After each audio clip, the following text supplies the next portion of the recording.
My little sister Emily kept 17 diaries. I know because I counted them obsessively after she died, each pastel cover stained with lake water despite being found locked in her bedroom drawer. The water was still dripping when I found them. 3 months ago, Emily drowned in Stillwater Lake. The search and rescue team found her floating face down in the exact center, 40 feet from shore.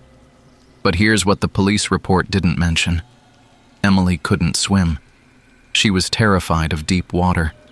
Yet somehow she'd walked past 2 locked doors, through our security system, and into that lake in the middle of the night. Her bedroom window was open when we woke up. The screen was cut from the inside. I didn't find her final diary until last week. It was the only one Mom hadn't touched, hidden behind her bookshelf in a space barely wide enough for my hand. The lock had been melted shut, but the metal crumbled like ash when I touched it. The pages inside were still wet. Entry 1. Someone's been in my room. I know because my stuffed animals are facing the wrong way. Mom thinks I'm being paranoid, but I always arrange them the same way before bed.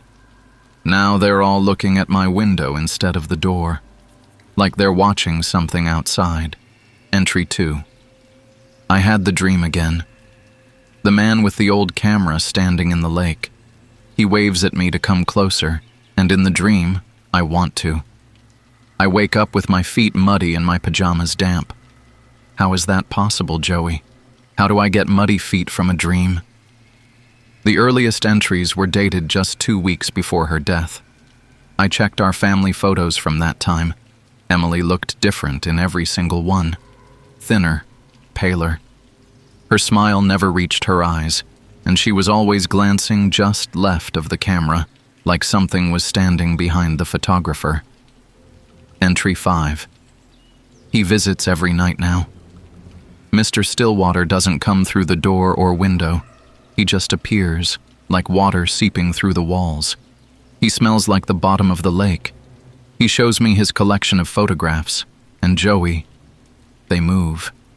The girls in the pictures move their eyes and mouth words I can't hear.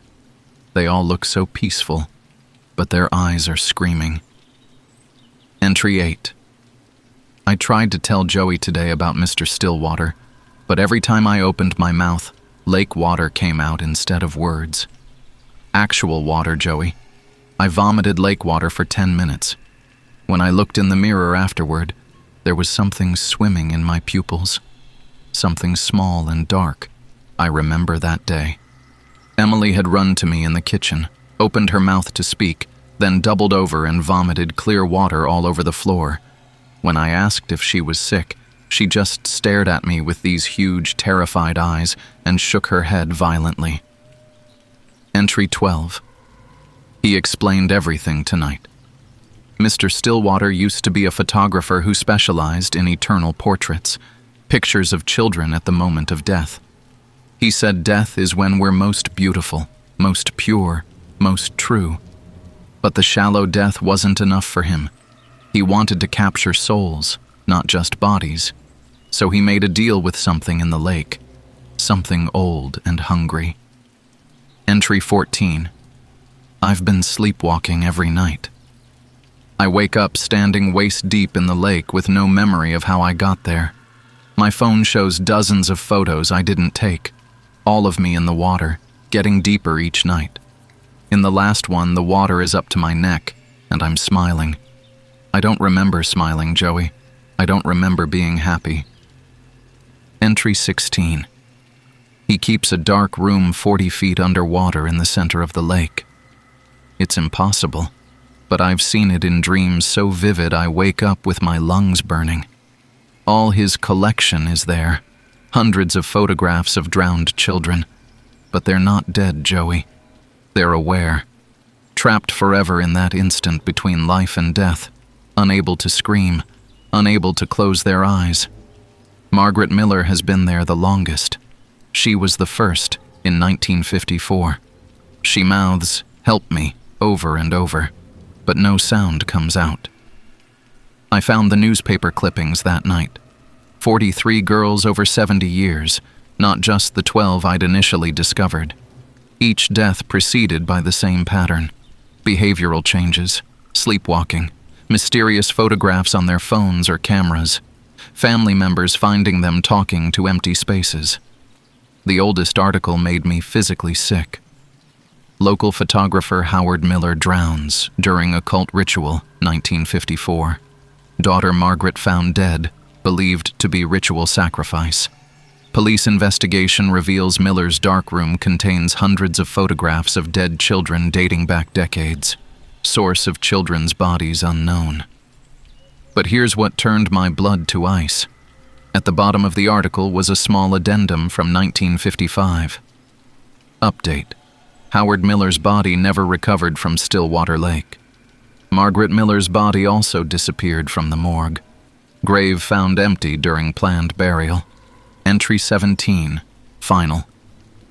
Tonight is the night, Joey. I can feel him calling me, and I don't want to fight anymore. The water doesn't seem cold when he's with me. He showed me what happens to his collection. We don't die, not exactly. We become something eternal, preserved forever in his photographs. But I found out something else.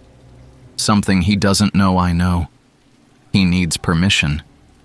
Deep down, his victims have to choose to come to him. The sleepwalking, the dreams, the visions. It's all to break us down until we want to join his collection.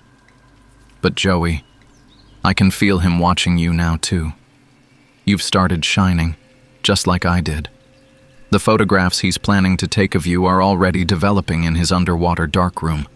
I'm going to him tonight, but not for the reason he thinks. I'm going to find a way to warn you from inside his collection. And if I can't, burn everything, Joey. Find the darkroom and burn it all, even if it means burning us too. We'd rather be gone than trapped forever.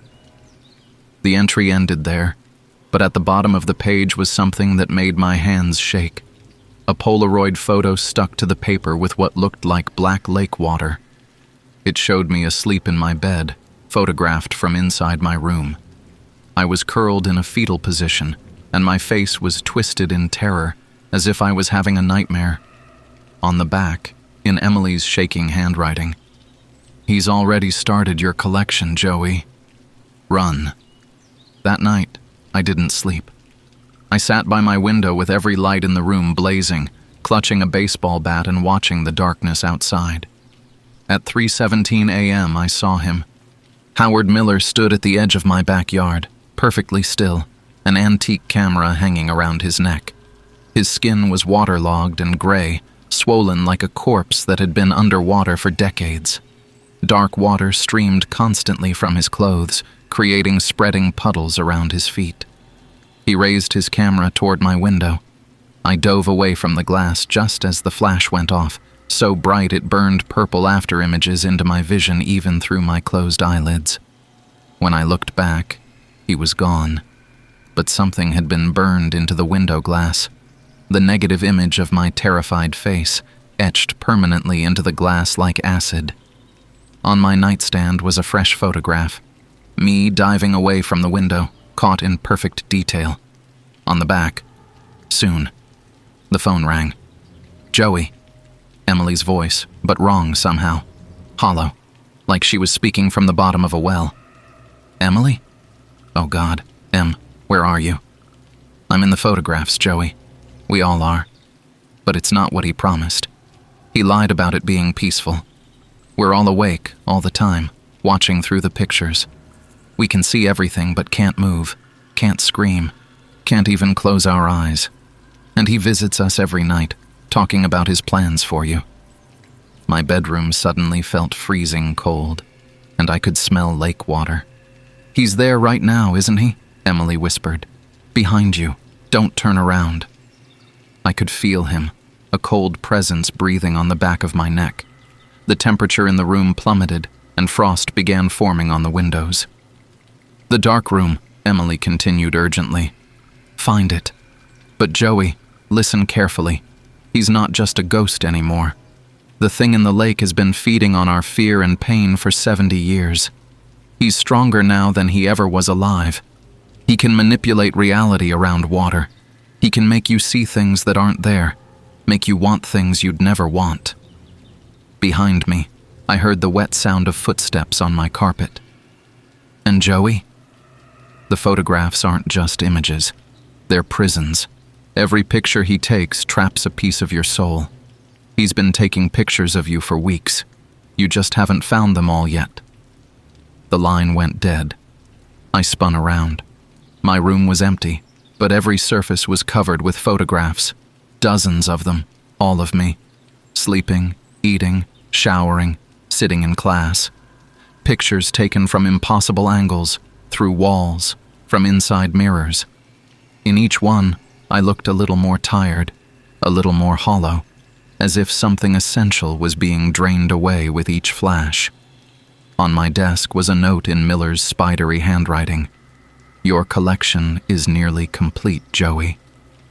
Tomorrow night, when the moon is dark, come to the lake. Come willingly, and Emily's suffering will end quickly. Refuse, and I'll take you piece by piece, one photograph at a time, until nothing remains but an empty shell walking around in your body. You have 12 hours to decide. Choose wisely. The camera never lies. I looked at my reflection in the black window, and for just a moment, I saw something else staring back. Something with hollow eyes and a mouth full of lake water. The hunt was almost over, and I was running out of time. But first, I had to find that underwater darkroom, and I had to find it before the next nightfall, or Emily and I would spend eternity screaming silently from inside his collection. The photographs on my desk began to move, all the versions of me turning their heads to stare directly at the real me. In unison, they mouthed, "He's coming."